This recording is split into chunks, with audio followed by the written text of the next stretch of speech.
First tonight, we are developing news out of Warren, where a busy street remains shut down after crews working to replace a water line struck a main gas line today. Nearby businesses and homes were evacuated as crews worked to repair the leak on Water and Baker Streets. That's where we find Eyewitness News reporter Abby Burke with the latest on this situation. Abby.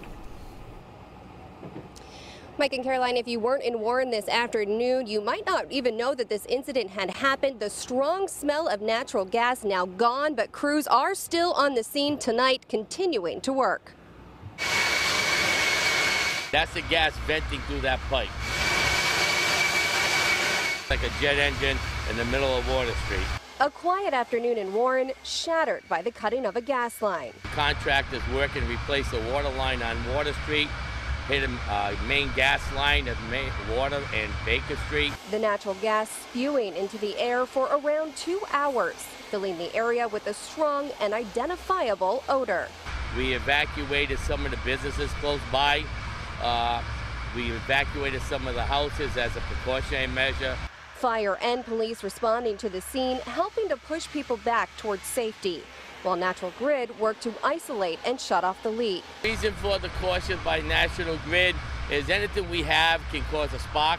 Radios, transmission, whatever could happen could cause a spark, and with natural gas, it could ignite the gas. Fire Chief Gallinelli says they've responded to gas leaks before in this area, but not of this size. This is one of the bigger lines than we've had in the previous few weeks over here. We've had little household lines, but this is by far one of the bigger ones.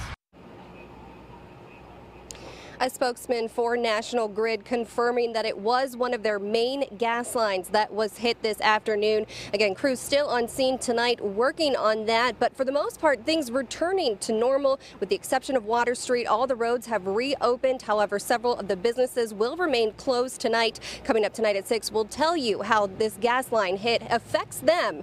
Again, that's coming up tonight at 6. Reporting live in Warren with the Mobile Newsroom, Abby Burke, Eyewitness News. Now at 6, the East Bay Mobile News. We're moving to Warren now, where Water Street remains closed as following a gas main break. As we first reported at 5, the leak forced dozens of people to evacuate. Eyewitness News reporter Abby Burke joins us now live from Warren, where she just learned some new information about how long those repairs could take. Abby, what do you know now? Caroline, I just spoke with a state official who told me that around 170 homes and buildings in this area are still without gas tonight, and the length of time that could take to repair varies because every building needs to be shut off before it can be turned back on. And depending on whether or not those homeowners are home at the time depends on whether or not they can have access. He says it could be as soon as tonight, maybe tomorrow, or could take as long as several days. Included in that number are several local businesses like Revival and the Wharf Tavern, who will remain closed this evening. Lunches and afternoon naps interrupted after a natural gas line is punctured in Warren. It's like a jet engine in the middle of Water Street.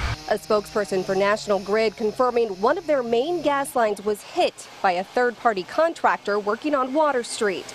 Police and fire responding quickly to evacuate the area. Because there were people in here, we wanted to get them out of the area in the event something happened. Nearby businesses also taking a hit, losing out on the last of the lunch rush. There's a few people in the building. They had to get out pretty quick, but everybody handled it well and everything was smooth. They did a nice job. Nearby homes were also evacuated, and a temporary shelter was set up at the fire station on Railroad Avenue. We had to carry one lady out of the second floor because she's confined to a wheelchair. The gas leaked for about 2 hours before crews were finally able to get it isolated and shut off. A final safety check still needs to be completed before area businesses can get back up and running again. We lose the whole day, which obviously July is a big month. We're here on the waterfront in Warren. It's definitely a financial impact. Luckily, no serious injuries were reported, and the good news is that while the gas is still off, the electricity is back on, and restaurant owners are hoping that those who had dinner plans in Warren tonight will consider coming back tomorrow instead. Live in Warren with the Mobile Newsroom, Abby Burke, Eyewitness News.